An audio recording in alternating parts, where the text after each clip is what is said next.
구독자 여러분 안녕하십니까. 오늘은 비타민 D의 용량, 부작용 이것에 대해서 주로 말씀을 드리려고 합니다. 얼마 전에 건선을 가진 청년을 이제 어머니께서 함께 오셨는데 피검사에서 비타민 D가 많이 부족해서 고용량을 이제 드시도록 이제 설명을 드렸는데 그 용량에 대해서 이제 부작용을 많이 염려하셨습니다. 그래서 비타민 D의 복용량은 어느 정도가 적정한가, 건강한 사람, 또 어떤 질병을 가지신 분, 이런 분들에서 어느 정도의 용량을 먹는 것이 적당한가, 또 많이 먹었을 때 생기는 부작용은 어떤 것들이 있고, 또 그 부작용을 검사는 어떤 검사를 하면 좋은가, 이런 용량, 부작용에 대해서 많은 분들이 궁금해 하실 것 같습니다. 그래서 그 점에 대해서 오늘은 말씀드리려고 합니다.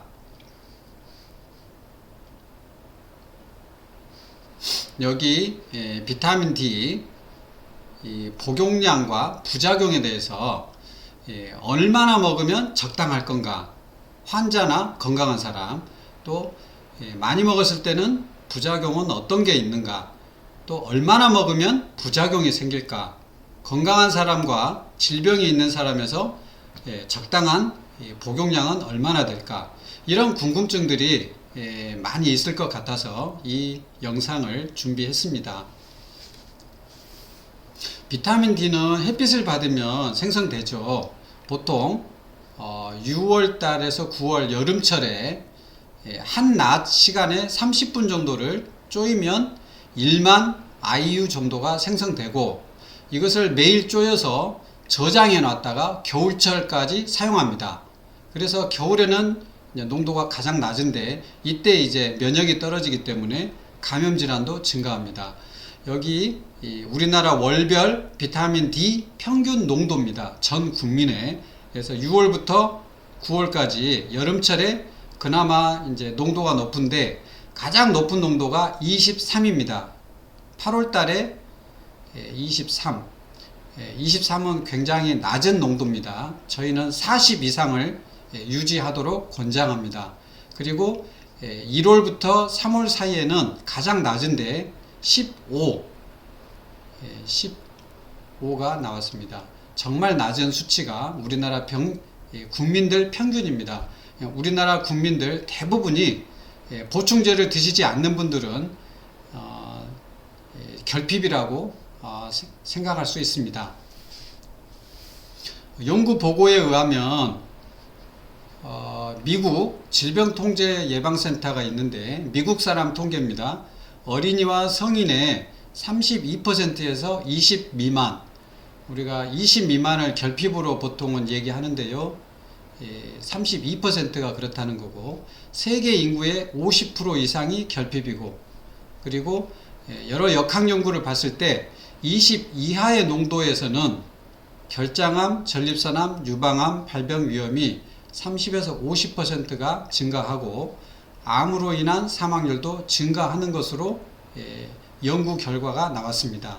또 폐경기 여성에서 비타민 D 섭취를 했더니 전체 암 발병률이 60% 이상 감소했다는 결과가 나왔습니다. 이거는 정말 엄청난 그런 퍼센티지에 해당됩니다. 비타민 D가 암 발병 위험을 정말 높은 수치로 낮춰준다는 그러한 많은 연구 결과가 있기 때문에 꼭 비타민 D 섭취를 하는 것을 권장합니다. 여러 질환과 관계가 있습니다. 비타민 D 결핍과 심혈관 질환을 보면 심장과 혈관에 비타민 D 수용체가 있습니다. 그래서 비타민 D가 그 수용체에 결합을 하면 혈관의 내피세포에서 산화질소 생성이 자극되는데, 이 산화질소가 혈관을 이완시키는 물질입니다. 그래서 혈류를 잘 공급을 해주는 거죠. 또 혈압을 올리는 그 물질이 알도스테론인데 이 분비를 조절해 줍니다. 비타민 D가. 그래서 혈압도 조절해 주고 동맥경화도 감소시켜 주는 그런 좋은 그런 역할을 하는 것이고요. 비타민 D가 부족한 경우에는 심혈관 질환의 위험 신호라고 합니다. 우리가 흡연이나 당뇨, 고지혈증, 비만 이런 것들은 심혈관 질환의 위험 인자로 우리가 간주를 하는데 비타민 D 역시 부족했을 때 위험 인자라고 할 수 있습니다. 또 당뇨병과도 관계가 있습니다. 이게 비타민 D가 결핍된 사람은 2형 당뇨병 위험이 높게 나타났고, 또 췌장의 베타세포에 인슐린을 분비하는 베타세포에 비타민 D 수용체에 비타민 D가 결합하면 인슐린 분비가 조절됩니다. 적게 나온 사람은 많이 나올 수 있겠죠. 췌장염증도 감소시킵니다. 그래서 당뇨가 있는 분들은 꼭 비타민 D를 드시는 것을 권장하겠습니다.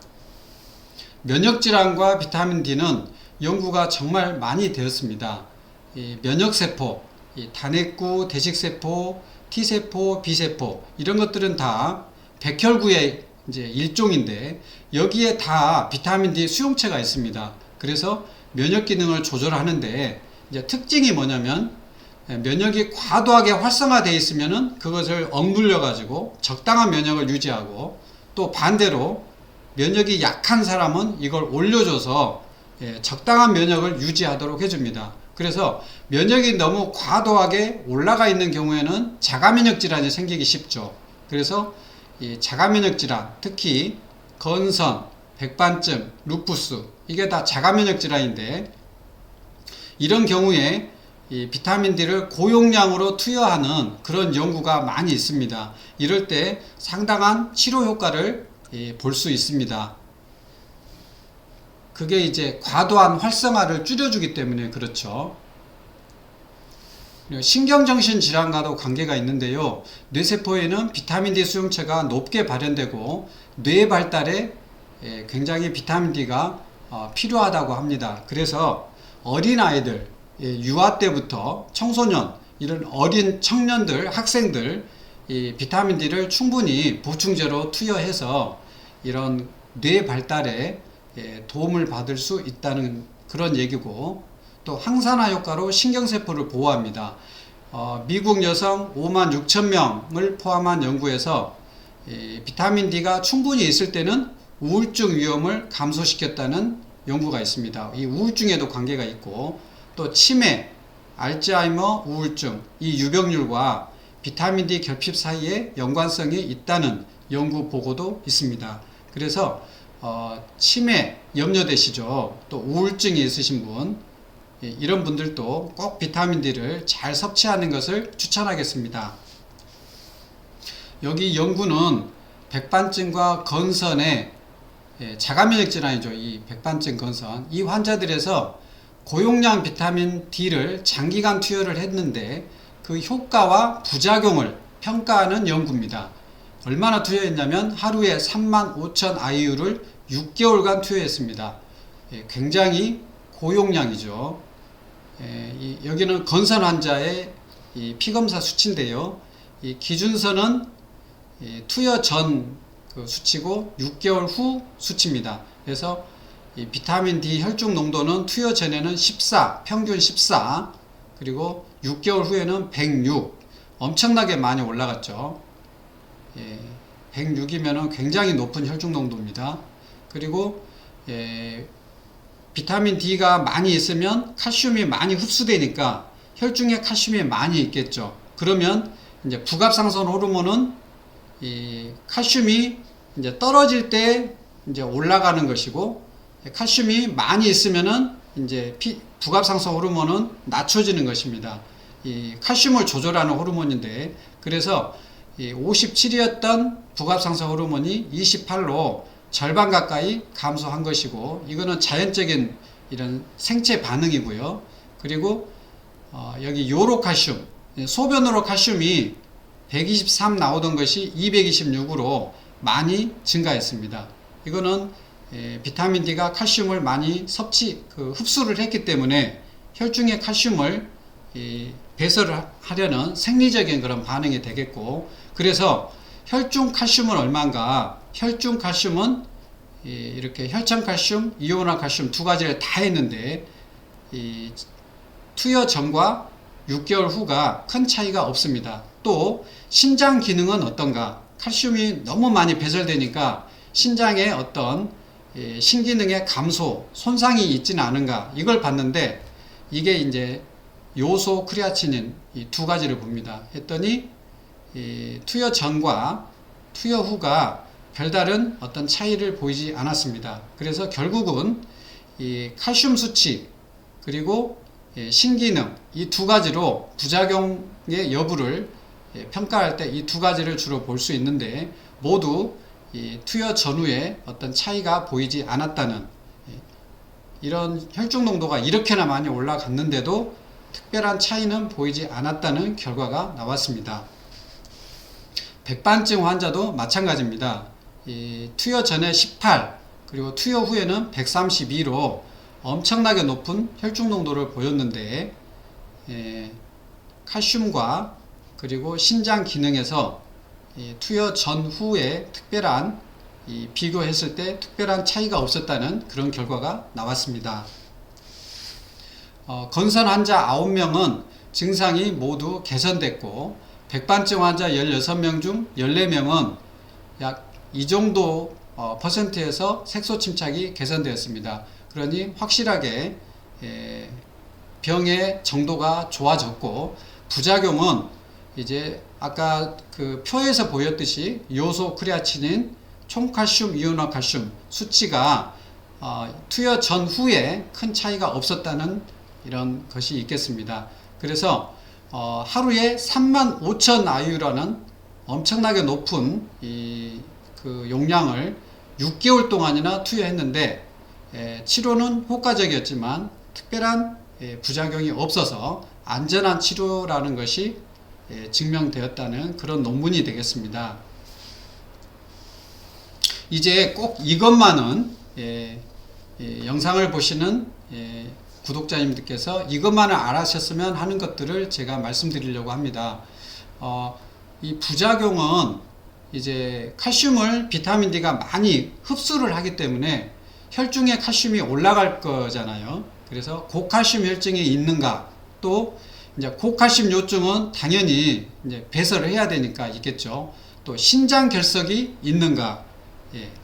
그래서 이 논문 외에도 여러 논문이 있는데 혈중 농도가 100 나노그램 퍼 밀리리터에서도 거의 보이지 않았습니다. 그 부작용은 대체로 경미하고, 그리고 부작용 검사는 이렇게 혈중, 요중, 칼슘, 부갑상소 호르몬 수치 이런 걸로 검사할 수가 있겠고, 건강한 성인은 하루에 5,000 IU를 투여하는 것을 권장합니다.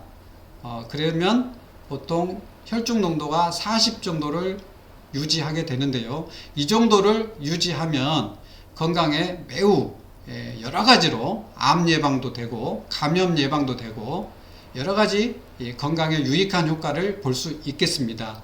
그리고 자가면역 질환이 있는 경우에는 치료 목적으로 초기에 고용량을 투여할 수 있습니다.